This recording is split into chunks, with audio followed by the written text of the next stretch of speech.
Bismillahirrahmanirrahim. Assalamualaikum warahmatullahi wabarakatuh. Salam sejahtera. Apa khabar semua? Alhamdulillah. Bersama dengan saya lagi dalam Bernama 360. Saya Luqman Hakim Abdul Malik selaku pengacara anda dalam program ini yang mana kita akan memfokuskan sepanjang minggu ini daripada 3 hari bulan Ogos sampai ke 7 hari bulan Ogos. Diam tak diam kita dah masuk bulan Ogos dah. Alhamdulillah segala-galanya berjalan lancar. Cuma ada banyak perkara yang boleh kita bincangkan pada hari ini dalam Bernama 360 yang sememangnya membuka mata kita dan menyedarkan kita sebenarnya banyak benda yang berlaku dalam dunia ini. Kita akan bersama dengan tetamu-tetamu kita sekejap lagi. Cuma saya kenalkan dulu, ada 3 orang tetamu kita yang telah pun bersedia di talian. Kita akan bersama dengan seorang tetamu jemputan yang mana kita akan mendapatkan sedikit perspektif daripada beliau berkenaan bagaimana urus takbir selaku agensi pengurusan bencana negara NADMA, dan memang itu sendiri yang diwakili oleh tetamu kita pada hari ini yang akan bercakap tentang bagaimana jika kita tak doakan, cuma kita bersiap siagalah tentang apa yang akan berlaku jika COVID-19 kembali menular di dalam negara kita. Itu antara persiapsediaan yang boleh kita lakukan. Yang keduanya kita akan bersama dengan Racha Rathan, wartawan bernama digital yang akan bercakap tentang industri perfilman Tamil Kollywood yang turut terjejas akibat pandemik COVID-19. Yang mana PKP turut dilaksanakan bukan sahaja di Malaysia tapi juga di seluruh dunia, yang menyaksikan banyak negara dan juga industri terjejas akibat daripada perkara itu. Dan yang ketiga, seperti semua sedia maklum, hari Rabu tempoh hari kita telah pun dikejutkan dengan satu letupan. Tidak dirasai di Malaysia tetapi kita rasai auranya juga apabila banyak media-media turut melaporkan tentang letupan itu. Jadi tetamu masa kita bersama dengan tetamu-tetamu kita yang telah pun bersedia di talian. Sekali lagi saya alulukan kehadiran 3 orang tetamu yang telah pun bersedia, iaitu Cik Sapian Mamat selaku penolong pengarah kanan penyelarasan operasi NADMA, Agensi Pengurusan Bencana Negara, yang mana NADMA sentiasa bersedia. Betul tak Cik Sapian? Assalamualaikum. Betul. Terima kasih Cik Luk. Okey, apa khabar, kita sihat? Alhamdulillah, insyaAllah sihat. Selaku tulang belakang NADMA ni, saya fikir memang anda dan juga pasukan telah pun bersedia dengan sewajarnya lah tentang apa juga yang akan berlaku. Dan okey, saya minta Cik Sapian tunggu dulu, nanti kita akan berbual dan berbual lebih panjang tentang bagaimana persediaan NADMA sini. Yang keduanya saya jemput masuk ke dalam Bernama 360 Racha Rathan, wartawan bernama digital. Apa khabar Racha? Okey, untuk pengetahuan semua, Racha Rathan juga seorang yang telah mendapat pengiktirafan sebagai penari tarian klasik dari selatan India, Bharatanatyam. Pertama kali saya membaca profil tadi, saya agak terkejut juga. Satu perkara yang dua perkara yang berbeza. Bidang kewartawanan dan juga penari klasik India. Saya tak tahu nak buat ke tidak lepas ni, tapi daripada senyuman tu saya agak dah memang ni seorang yang hebat bila membuat tarian.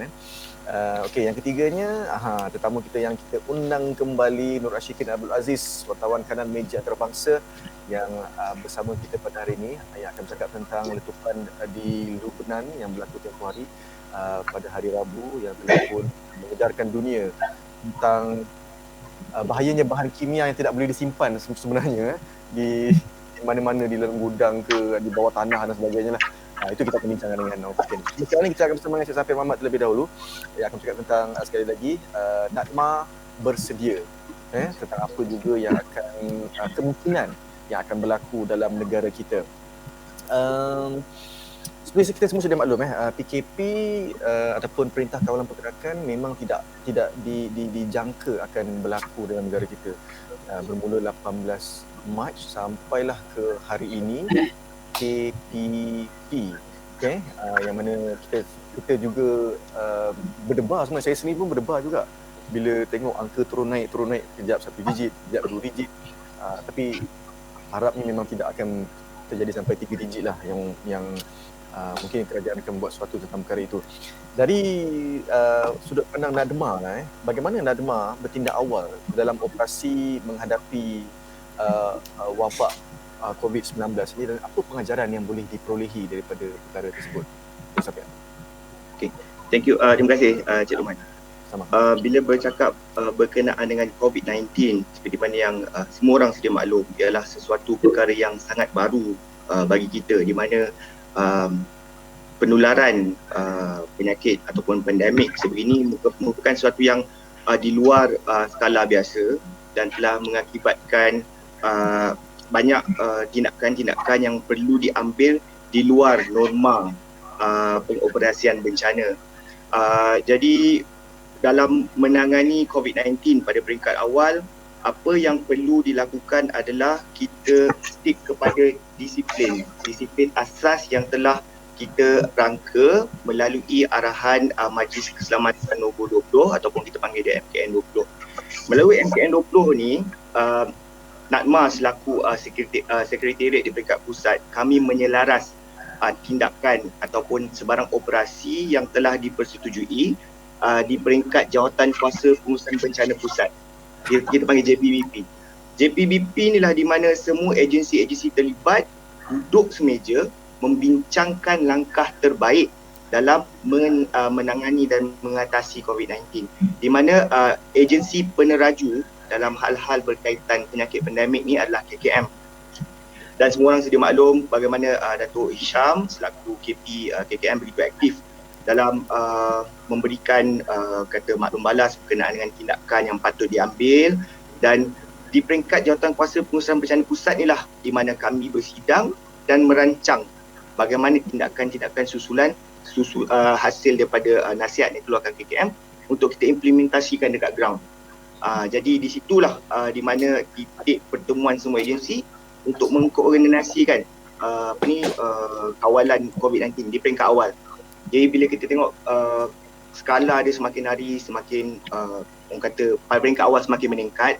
Jadi orang kata aktiviti kita pun semakin hari semakin orang kata semakin kena dipercepatkan lah. Contoh macam pembukaan stesen kuarantin untuk buat PKPP, Temco, MCO semua tu. Benda tu memerlukan satu keputusan yang tepat dan pantas. Jadi perkara ni takkan berlaku kalau tiada penyelarasan di peringkat pusat. Jadi di sinilah kepentingan JPBP tu, Jawatan Kuasa Pengurusan Bencana Pusat, bersidang untuk mengambil langkah terbaik dalam mengatasi COVID-19.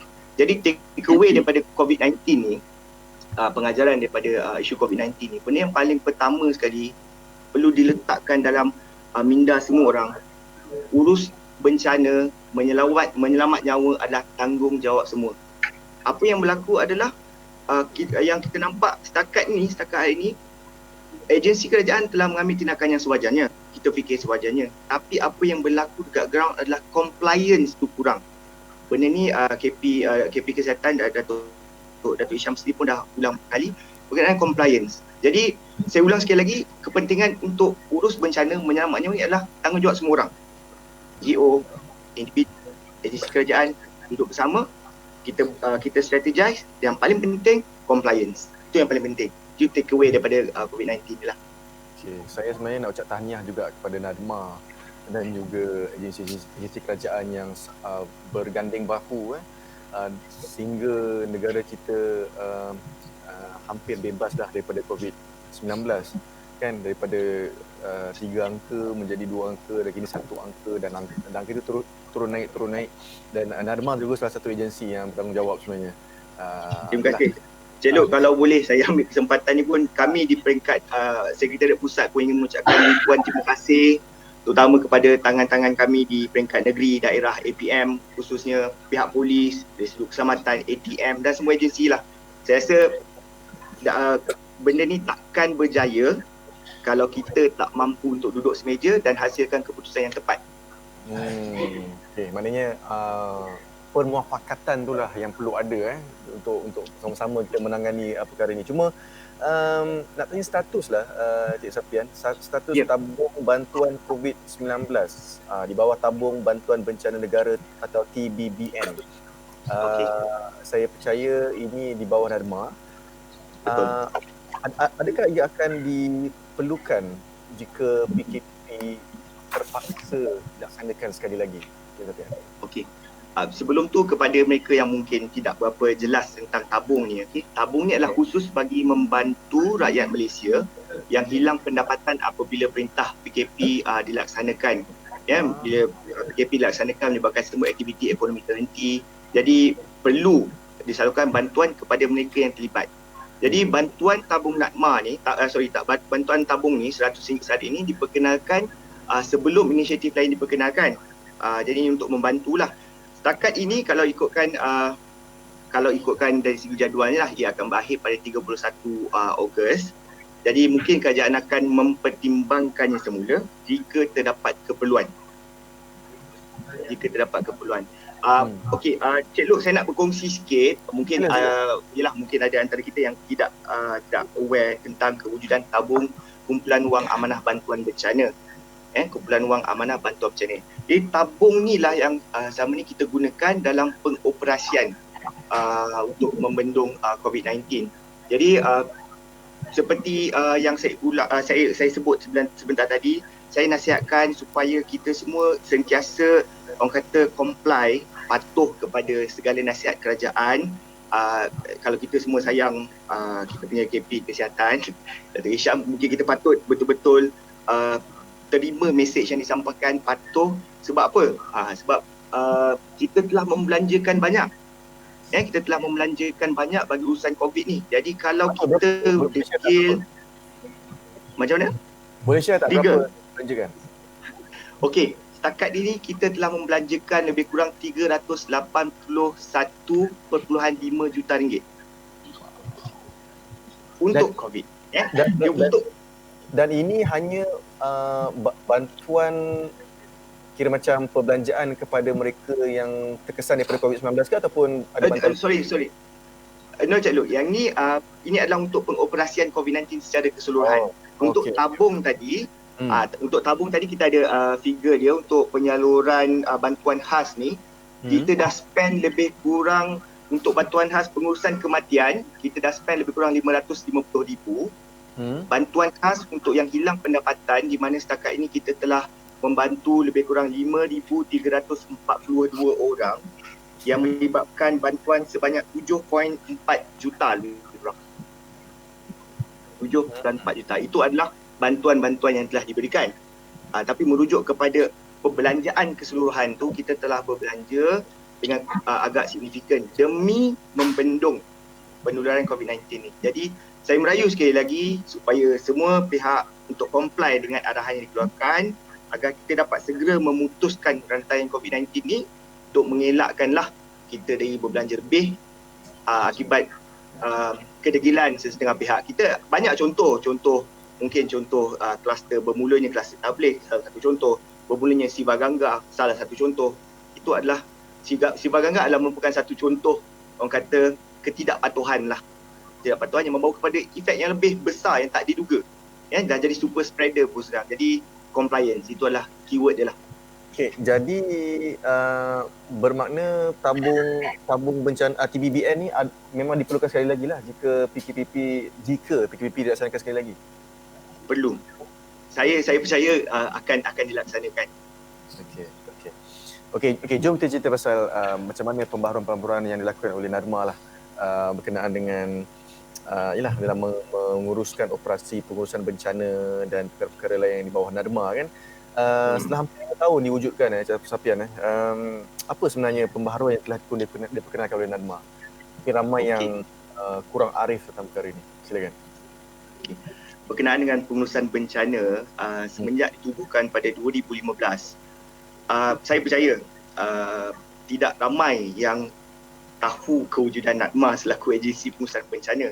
Mungkin sebab kita tidak sentiasa di depan, tapi kita banyak buat kerja pengoperasian. Jadi semenjak 2015, apa yang NADMA telah lakukan adalah dengan memperkasakan pelan tindakan kami. Memperkasakan pelan tindakan di mana setakat ini kita telah ada 11 PTO, pelan tindakan operasi spesifik untuk sesebuah bencana. Maksudnya sebelum ni kita ada pelan tindakan operasi untuk agensi masing-masing. Contoh bomba ada PTO mereka, ada plan mereka. Jadi di peringkat pusat kita sediakan satu plan terancang di mana dalam plan ni adalah koordinasi semua pihak. Satu dokumen rujukan untuk digunakan untuk di-apply kepada spesifik bencana. Kita ada PTO pengurusan banjir, kita ada tsunami, kita ada tanah runtuh dan sebagainya. Itu antara contoh pemerkasaan lah. Selain daripada itu, di peringkat dasar dan polisi, NADMA bergiat aktif di rantau ASEAN, di mana penglibatan kita di AHA Center. AHA Center ni adalah satu center yang ditubuhkan oleh ASEAN lah dalam humanitarian assistance.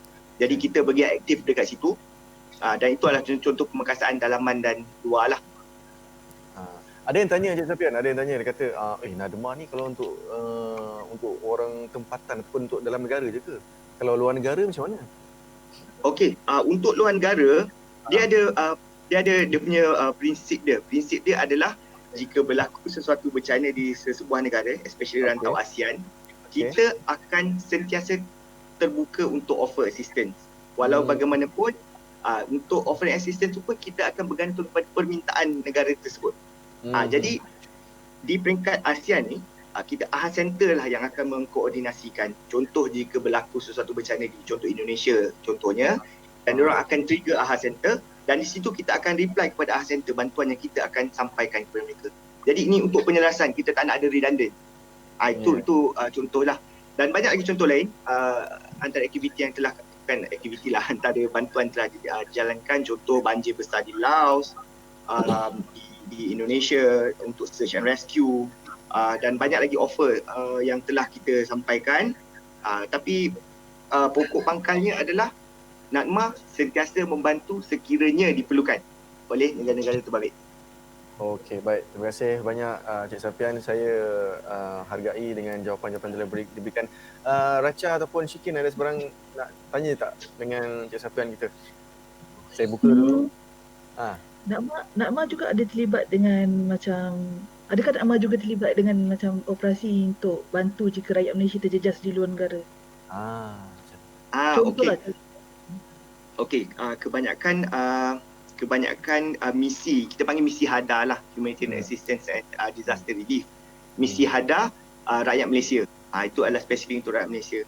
Contoh aktiviti HADA aktiviti yang telah dijalankan ataupun HADA operation yang telah dijalankan untuk misi COVID-19 ni sebagai contoh spesifik. Kita telah buat misi HADA di China, Iran, Italy, Bosnia, Palestin dan Indonesia. Ini adalah contoh-contoh yang telah dilakukan. Macam itu daripada Wuhan, kita charter kapal terbang dengan kita punya team yang ready dengan all PPE semua tu. Wuhan kita bawa balik.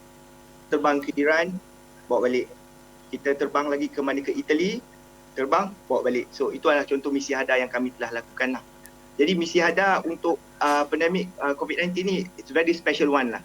Very special one. Sebab ialah sesuatu yang baru untuk semua pihak. Dan sebelum ni, misi-misi yang berlaku sebelum ni pun, contoh macam gunung berapi di Indonesia pun kami juga buat misi. Kita selamatkan kebanyakan pelajar kita yang stranded dekat sana, kapal terbang tak boleh keluar masuk. Jadi that's what we do lah, what we did. Kita bawa keluar ke satu tempat, kita evacuate, dan ini semua berlaku dengan kerjasama daripada Kementerian Luar dan pihak TUDM, Angkatan Tentera Malaysia, especially TUDM lah, sebab mereka bantu kita dari sudut logistik. Jadi saya ucapkan terima kasih lah kepada semua pihak yang banyak membantu kami selama ni. Okey, ada lagi Racha, ada soalan? Sebelum kita beralih ke Racha. Okey, kalau tak ada, saya minta Encik Safian pun sama-sama dengan kita lah untuk kita berdiskusi dalam Bernama 360 ni. Okey, Racha Adlan, wartawan Bernama Digital yang akan memfokuskan pada industri perfilman Tamil Kollywood, yang mana difahamkan kebanyakan mereka yang bertugas dalam industri perfilman di sana lah, kebanyakannya mendapat gaji hari kan. Oleh sebab itu mereka terjejas akibat pandemik COVID-19 ni. Tapi situasi pandemik ni juga di Tamil Nadu, di India, nak tahu bagaimana agaknya cabaran pandemik ini di sana, Racha? Okey, Encik Luqman, jika kita bercerita tentang filem Tamil ataupun Kollywood, kita akan berbincang mengenai Tamil Nadu, sebab Tamil Nadu merupakan negeri yang menayangkan ataupun mengeluarkan filem-filem Tamil atau Kollywood. Jadi sebelum kita bercerita mengenai filem Tamil, kita perlu mengetahui situasi COVID di Tamil Nadu, India, di mana setakat 7 Julai sebanyak 273,460 kes telah dicatatkan, dan daripada 273,000 tu 214,815 kes telah berpulih dan mencatat kematian sebanyak 4,461. Dan untuk pengetahuan, Tamil Nadu merupakan negeri kedua tertinggi yang terjejas selepas Maharashtra di India. Jadi kita boleh melihat situasi COVID-19 di Tamil Nadu agak terjejas teruk, boleh katakan terjejas teruk. Dan susulan itu semua pawagam dan semua sesi penggambaran telah pun terhenti berikutan perintah berkurung yang dilaksanakan sejak 17 Mac atas perintah kerajaan India. Dan seminggu selepas 17 Mac itu, pada 24 Mac, Perdana Menteri India Modi telah pun mengumumkan perintah berkurung selama 21 hari, di mana semua sesi penggambaran juga terhenti sejak itu. Jadi sejak 17 Mac sehinggalah sampai sekarang. Dan the latest news adalah perintah berkurung di Tamil Nadu extend sehingga ataupun bersambung sehingga 31 Ogos. Jadi sehingga 31 Ogos ni, sejak 17 Mac sehingga 31 Ogos ni, tiada sebarang sesi penggambaran untuk filem Tamil. Jadi kita boleh tahu bahawa filem Tamil ni merupakan satu penjana pendapatan yang begitu besar bagi negeri tersebut. Jadi apabila perintah berkurung dan terhentinya sesi penggambaran, jadi semua filem-filem Tamil ni terhenti. Dan semua pekerja-pekerja di dalam bidang industri ni adalah seperti yang Encik Lokman beritahu tadi, adalah pekerja harian. Mereka mengambil upah harian. Jadi semua mereka terjejas, pendapatan mereka terjejas, dan dia mengakibatkan ekonomi Tamil Nadu juga agak menurun ketika ni. Encik Lokman. Berapa besar dia punya orang kata industri ni, industri perfilman Hollywood ni di Tamil Nadu, India? Industri perfilman Bollywood ni kita boleh katakan besar sebab dia adalah merupakan kedua terbesar selepas Bollywood di India. Dan kita boleh berkata bahawa dia merupakan kalau Tamil Nadu tu, Chennai itu merupakan salah satu daripada pusat penghasilan filem yang paling prolific di Asia. Mereka akan menerbitkan sebanyak sekurang-kurangnya 300 filem dalam setahun. Dan sejak perintah berkurung ni, mereka menganggarkan bahawa industri Hollywood ni menganggarkan kerugian sebanyak 150 hingga 200 crore rupiah, iaitu anggarannya 111 juta ringgit Malaysia sebulan berikutan perintah berkurung ni. Jadi kita boleh agakkan berapa besarnya industri filem Hollywood ni sebenarnya. Dan disebabkan itu, ramai sebenarnya telah beralih menonton filem di skrin lebih kecil melalui platform televisyen DTH ataupun direct to home, yang mana tiada drama ataupun filem yang dihasilkan di sana. Jadi langkah-langkah yang diambil bagaimana, Racha? Apa yang mereka fikirkan ataupun langkah segera yang boleh diambil bagi mengatasi masalah ini? Okey, actually sebenarnya sejak perintah berkurung ni, filem Hollywood ni kita boleh melihat kebanyakan penerbit filem Hollywood ni telah beralih kepada platform OTT, iaitu over the top, iaitu platform online. Kita boleh melihat filem Tamil ni dimula rilis dalam Netflix, dalam Amazon. Jadi ini menukarkan ataupun menyekat rezeki pemilik-pemilik pawagam. Dan sejak dalam tempoh 3 hingga 4 bulan ni, kita dapat melihat dua filem Tamil yang boleh katakan agak besar. Mereka telah rilis dalam online, iaitu dalam Amazon, platform Amazon, dan dia mendapat sambutan yang agak luar biasa juga. Jadi ini telah memberi kesan kepada pemilik-pemilik pawagam sebab tiada filem yang akan ditayangkan di pawagam. Jadi mereka tak perlu menjana sebarang pendapatan di sana. Dan jadi apa yang menjejaskan industri pengedaran filem di Malaysia pula, sebab pengedaran filem di Malaysia ni, mereka membeli filem dari India, selepas itu mereka akan menayangkan di Malaysia. Jadi apabila tak ada sesi penggambaran, tak ada filem yang keluar di India, jadi mereka yang berada di Malaysia tidak dapat membeli filem-filem itu sebab it's lockdown kan. Jadi yang dan ada semua filem yang ada pun mereka release dalam platform online. Jadi ia secara langsung menyekat pendapatan industri pengedaran filem Tamil di Malaysia. Dan jadi apa langkah-langkah yang mereka ambil adalah saya sempat menemui bual penerbit ataupun boleh katakan pengurus besar DMY Creation. DMY Creation ini merupakan pengedar filem Tamil di Malaysia. Saya telah menemui bual pengurus besar dia, T. Vijayasegar.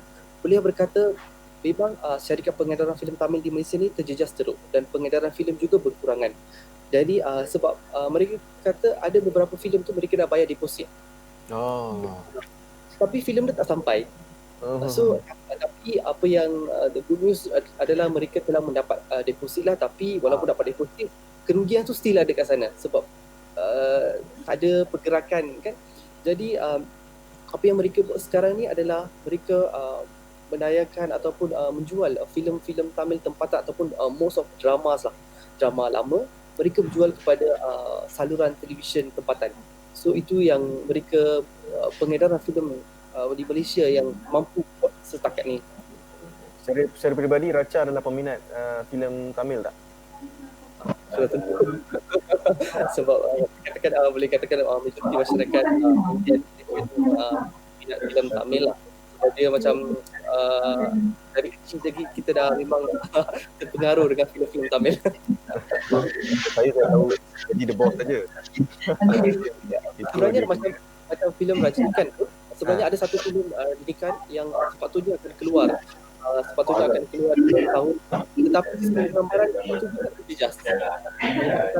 Kalau kita mengambil filem Rajinikan merupakan filem yang sangat terkenal.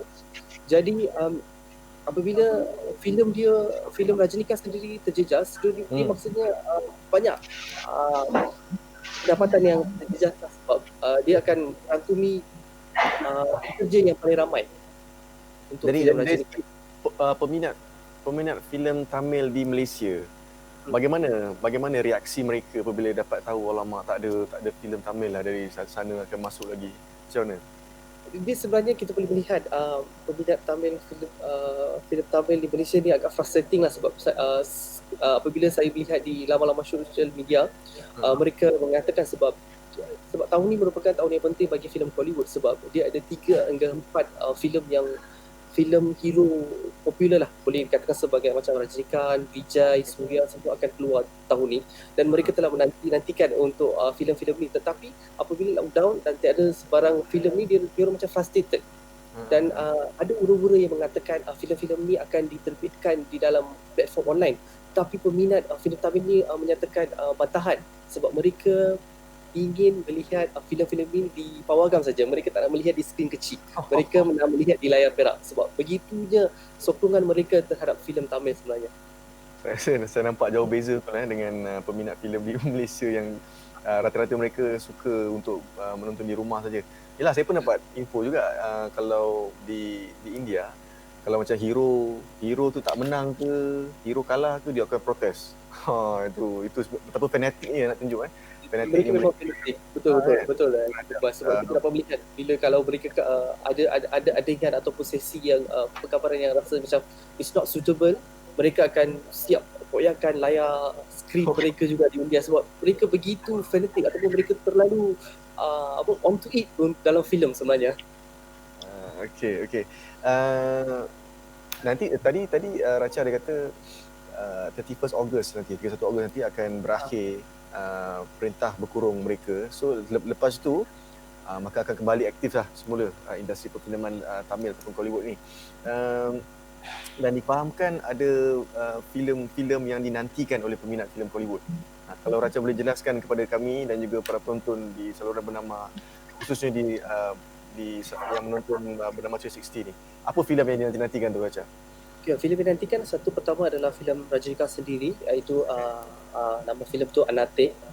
Yang kedua adalah filem lakonan Vijay, Master, dan juga lakonan Surya, nama filmnya adalah Surya Rai Putra, dan juga satu lagi filem biopik bekas Ketua Menteri Tamil Nadu, iaitu Jay Lalitha punya biopik filem pun dijangka keluar tahun ni, tapi sebenarnya terhenti. So kita boleh jadi peminat Hollywood ni boleh menantikanlah filem-filem ni yang akan rilis di pawagam terlebih dahulu selepas berakhirnya Perintah Berkurung di India. Okey, last question daripada saya. Boleh. Saya difahamkan industri perfilman di India ni memerlukan kira 3 hingga 6 bulan untuk pulih. Kalau anda boleh komen tentang statement ini. Ya betul. Sebab itu seperti saya berkongsi tadi, kita dapat melihat industri itu terjejas sejak dari Mac lagi. So bila dan semua sesi penggambaran ini terhenti. Dan kita dapat fahamkan, dapat saya juga sempat menunggu kual satu pertubuhan di India di mana mereka mengatakan kebanyakan sesi penggambaran ini terhenti, dan bila mereka nak mendapatkan balik date untuk pelakon-pelakon tu tak dapat. Sebab pelakon-pelakon tu dia ada komitmen lain dengan filem-filem lain. Sebab dia orang kan ada date yang specific date for certain film. Jadi bila benda tu jadi semua sesi penggambaran ni dia terhenti dan juga dia lambat. Dia taking time. So bila dia katakan 3 hingga 6 bulan tu, dia boleh katakan it's a normal thing lah. Dia memang akan mengambil masa yang lama. Tapi filem-filem yang saya sebut tadi, 2 dari filem tu dah habis syuting. Dia cuma tunggu nak release saja. So saya rasa 2 filem tu tak jadi masalah. Tapi filem-filem lain mungkin akan mengalami kelewatan yang agak banyak lah. Sebab untuk filem yang industri Hollywood ni, 2 tempoh yang paling popular adalah musim Deepawali dan juga musim Pongal. Iaitu musim Deepawali dari bulan Oktober hingga November, dan musim Pongal pada bulan Januari. Ini 2 musim merupakan banyak filem Tamil yang akan rilis pada musim tu. Jadi kalau kita melihat untuk tahun ni, Deepawali akan jatuh pada bulan November nanti, dan dia agak still jadi tanda soal. Adakah filem-filem Tamil ni akan rilis pada musim perayaan Deepawali tu? Masih jadi tanda soal. Kita tak tahu lagi. So that's making people frustrating lah, boleh dikatakan peminat filem Hollywood ni. Okey. Itu saja daripada saya. Kalau Syikin ataupun Safian ada sebarang soalan ke komen ke nak diberikan, saya buka. Silakan. Saya cuma nak tanya Racha satu je. Cerita apa dia nak tengok lepas dapat pergi wayang nanti? Okay, kalau saya nak tengok filem lakonan DJ Master, sebab filem tu boleh katakan macam banyak iklan dia terlalu tinggi, dan Vijay ni merupakan seorang pelakon yang mempunyai peminat yang sangat ramai selepas Rajinikanth di dunia lah, boleh kata. Bukan saja di India, malah di Malaysia, Singapura, Sri Lanka, Dubai semua. Jadi filem tu memang dinanti-nantikan, termasuk saya lah. Saya pun memang peminat Vijay sebenarnya. Okey. Cik Safian ada? Saya ada soalan. Okey. Sila. Okey. Soalan saya macam industri perfilman di India tu, Hollywood, adakah dia memberi sebarang influence kepada bentuk sinematografi filem Tamil di Malaysia? Ada tak ke macam contoh macam di kalau macam filem Malaysia, dia banyak orang kata sinonim dengan filem Indonesia. Kan kalau dia nak influence tu kan. So adakah benda yang sama berlaku dalam industri perfilman Tamil di Malaysia, mendapat influence daripada India? Ada tak? Ya, sudah tentu, sebab kita boleh melihat filem-filem tempatan yang diambil di Malaysia ni memang mempunyai pengaruh yang sangat-sangat besar daripada filem Hollywood di India. Dan kita dapat melihat filem-filem tempatan juga mula untuk berkembang, dan boleh mereka mengikut jejak Hollywood. Sebab kita tahu Hollywood ni industri yang sangat besar, dan teknologi yang mereka menggunakan tu agak boleh dikatakan agak standing dengan Hollywood. Jadi kita dapat melihatlah pengaruh dalam filem tempatan ni memang sangat besar kalau kita banding dengan Hollywood. So mereka influence tu memang ada lah. Okey, baik, itu saja yang boleh kita kongsikan untuk industri perfilman Tamil Hollywood. Tapi sebenarnya saya paling suka bila hero boleh terbang. Kalau Tamil terbang tak bukan hero lah nama dia. Ya ke? Itu memang rare betul. Itu ya keistimewaan filem Hollywood. Okey, daripada kita gelak tahu dan sebagainya, kita turut bersimpati dengan apa yang berlaku pada tempoh hari pada hari Rabu yang melibatkan 100 nyawa kalau ikut laporan yang berlaku di Lubnan. letupan. Bila mula-mula saya dapat video tu di Instagram, di Twitter dan sebagainya, saya dapat lihat ini ada serangan ke apa ni? Kan? Bila kita tengok banyak semua-semua yang lain, rupa-rupanya letupan yang berlaku secara dalaman. Itu kita bincangkan pada hari ini, iaitu letupan di Lubnan. My beloved friend Nur Ashikin Abdul Aziz, wartawan kanan meja antarabangsa, ada butirannya yang akan bercakap tentang perkara ini. Tadi pun saya baru tengok satu Instagram, video Instagram lah, bagaimana saya rasa saya tak pasti berapa jauh, tapi sebenarnya jauh juga kan, sehingga kan family tu, dua budak kecil tu, dia terjatuh kena himpap dengan sliding door, walaupun sebenarnya sangat jauh dia punya letupan tu. Mungkin Syikin ada sebarang yang nak dikongsikan pada permulaan ni. Okay. Jadi first saya kena mention yang kejadian tu actually berlaku pada hari Selasa, waktu tempatan pada pukul 6 petang. So daripada apa yang kita tahu, benda first tersebar di media sosial dulu kan. So first macam yang Luqman cakap tadi, saya pun dapat lihat daripada Twitter masa tu video, dan masa tu memang ada pelbagai rumours lah, pelbagai teori. Ada yang cakap nampak ada kapal terbang lah, konon drop bombs lah kan. Jadi susulan daripada itu, kita dapat sekarang ni after dah Jumaat ni, kita baru dapat ada kenyataan yang lebih jelas, iaitu Kementerian di Lubnan sendiri ada mengeluarkan kenyataan yang bahawa walaupun belum ada lagi laporan penuh berkenaan dengan letupan tersebut, tapi dipercayai disebabkan oleh lebih 2,000 tan ammonium nitrate yang disimpan di dalam warehouse di port area tu ya. Dan dipercayai bukan letupan daripada ammonium nitrate sendiri, tetapi ada kebakaran dulu di warehouse berdekatan, kemudian merebak kepada simpanan ammonium nitrate tadi, so menyebabkan letupan yang besar lah. Dan angka terkini adalah 157 yang terkorban dan 5,000 yang tercedera. Sebab macam yang Luqman cakap tadi, impact dia tu adalah jauh, sehingga dianggarkan impact dari letupan itu ada persamaan dengan gempa bumi 3.3 magnitude ya. Maksudnya can you imagine letupan sehingga tahap macam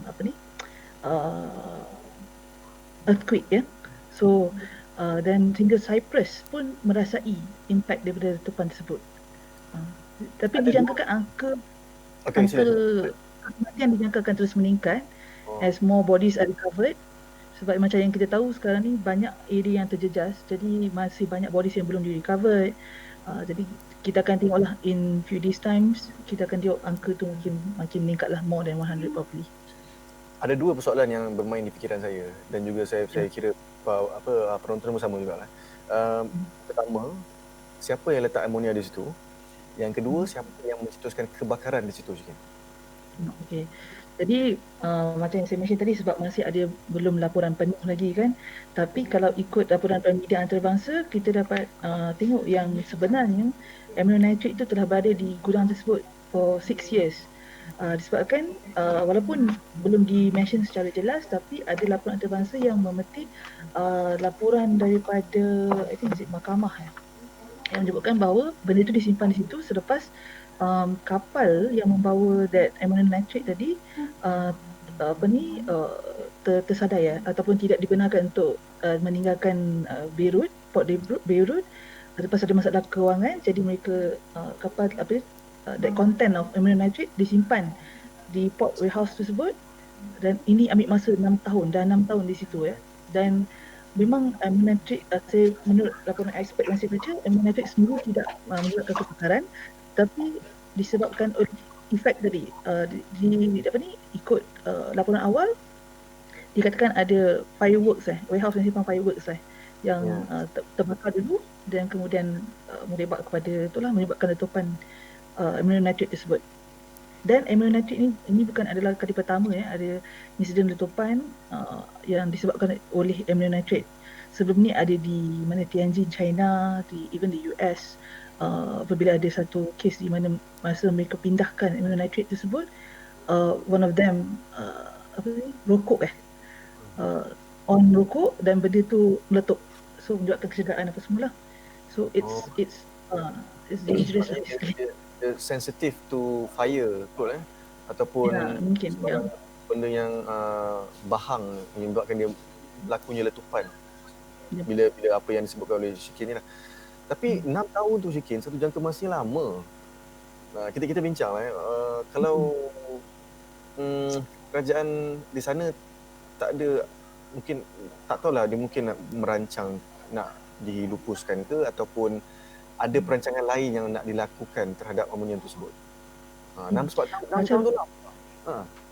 ada laporan daripada media antarabangsa yang cakap ada bukti yang menunjukkan macam mahkamah tadi dah remind supaya alih that memperingatkanlah yang untuk alihkan that content Okay. ke tempat lain sebab benda tu bahaya. Tapi itulah disebabkan kita pun tahu ada krisis di Lebanon dan sebagainya kan, political crisis, economic crisis. Jadi in that 6 years ada mungkin ada sebab tu sekarang ni ada protes di Beirut sendiri disebabkan oleh orang ramai yang tak puas hati tentang cara kerajaan atau cara pihak berkuasa handle kelalaian lah basically yang berlaku dalam tempoh 6 tahun tersebut. Macam mana boleh simpan benda macam tu 6 tahun yang sebenarnya ammonium nitrate is not destined for Lebanon, tapi sebenarnya kapal tu membawa ammonium nitrate tersebut untuk dijual. I think the final destination is actually dekat Mozambik. Jadi itulah isu sekarang, nak tahu siapa yang sebenarnya bersalah dalam hal ni lah. Ini Dan satu setakat ni pengajaran. 16 orang telah ditahan. Ini satu pengajaran buat kita semua. Jangan berpolitik sampai rakyat merana. Jangan berpolitik sampai rakyat merana. Itu satu yang boleh kita pelajari daripada apa yang berlaku, sampai merana, sampai terkorban. Kalau kata Syikin tadi 157 terkorban dan 5,000 cedera, dan itu terus meningkat. Pihak berkuasa di sana masih lagi mencari mereka yang terkorban dan sebagainya. Okay, what's next for Lebanon? Apa pandangan mereka? So buat masa ni memang banyak bantuan yang pouring in, macam daripada UK, daripada France, daripada even Presiden France pun berada di di Lebanon ya, dan menjanjikan bantuan. Dan saya difahamkan akan ada satu conference untuk mengutip derma bagi Lebanon, especially for not only recovery tapi not only for now tapi untuk future recovery, untuk bangunkan semula Lebanon ya. Sebab dijangkakan akan memerlukan lebih, I think is it 15 billion ke, untuk membangunkan semula Lebanon yang terjejas ya. Sebab difahamkan, kita kena faham yang bahawa krisis Lebanon bukan saja disebabkan oleh letupan ni, tapi sebab mereka memang ada economic crisis sebelum tu, and then political crisis, and then COVID, jangan lupa COVID juga. Jadi dah jatuh di timpa tangga lagi lah maksudnya lepas kejadian ni. Tapi sayang Lebanon berada dalam kawasan Mediterranean, memang is a very beautiful country. Jadi bila dah berlakunya perkara begini, memang terjejah lah semua. So dia kena build up balik, dia macam kena bina semula kota tersebut kan. Okay, saya buka, kita tinggal lagi beberapa minit saja ni. Safian ataupun Racha, kalau ada sebarang soalan pada Syikin, silakan. Syikin, tadi anda beritahu bahawa 16 orang ditahan. Beritahu siapa 16 orang yang ditahan sebenarnya? Okay. So setakat ni yang saya faham yang ditahan tadi adalah memang ada macam port officials, is it custom officials yang tahan pada peringkat awal ni lah, untuk siasat sebenarnya di mana silapnya. Dan ada yang custom officials juga yang telah di freeze ya, bank account untuk menyiasatan dan sebagainya. Jadi kita memang kerajaan Lebanon sekarang memandang berat lah. Mereka memang, even the Prime Minister pun cakap memang akan cari dos yang bertanggungjawab dalam masa terdekat. Jadi kita akan tengok development ni insyaAllah, dan mungkin dalam minggu depan kita akan tengok lebih ramai yang mungkin ditangkap, dan lebih ramai lagi akan disiasat lah untuk tahu siapa yang perlu bertanggungjawab dalam hal ni. Kalau macam di Lebanon ni, NADMA ada kuasa ke nak masuk untuk memberi bantuan, Sophia? Kita macam saya maklumkan tadi, benda-benda ni bergantung kepada request daripada country itu sendiri. Dan saya, kalau tak silap saya dimaklumkan bahawa pihak Lebanon telah trigger dia orang punya request tu kepada UN, UN dia ada dia punya portal sendirilah, dipanggil POSOK something like that. Saya tak ingat nama portal dia, tapi memang dia ada satu portal untuk diorang page sebarang request di situ, dan saya percaya pihak kita telah dapat dia punya request tu, dan kita akan try to orang kata bukan sediakan apa yang mampu kita sediakan, dan kita akan offer kepada mereka. Sebab kadang-kadang dia page, dia trigger apa yang dia nak. Negara-negara lain pun turut bagi benda yang sama. Jadi kita tak nak ada redundancy kat situ kan. Jadi kita InsyaAllah kalau tiada setakat ni tiada keputusan, tiada sebarang keputusan, dan kita tengoklah perkembangannya dalam masa 2-3 hari ni, sama ada pemimpin kita akan membuat sebarang decision. Ya, dan Tapi saya ada satu soalan lah Puan Syikit. Okey, sila. Berkenaan dengan tindakan Perdana Menteri Lubnan untuk tahan semua pihak ni, dan okeylah, tapi adakah ada sebarang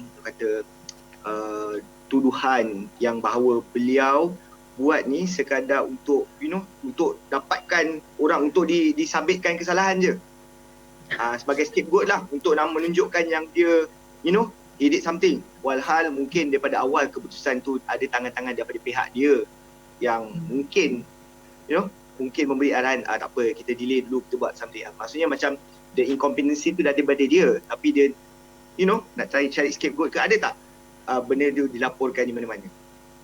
Okey, sebab kita kena faham ya, sebab water crisis di Lubnan ni, so the current prime minister is actually quite a new one. Jadi quite a new one lah. Jadi setakat yang saya baca tak ada yang rumours melibatkan dia personally, tetapi kita kena faham yang sekarang ni rakyat memang tengah marah kan, sebab lebih 300,000 jadi homeless lepas susulan daripada letupan tersebut. Jadi bila dah homeless, tak ada duit, ekonomi pun memang terjejas. Jadi sebab itu sekarang ni protes. Tapi kita faham dengan keadaan COVID, is it really like the right decision sekarang ni untuk protes kan?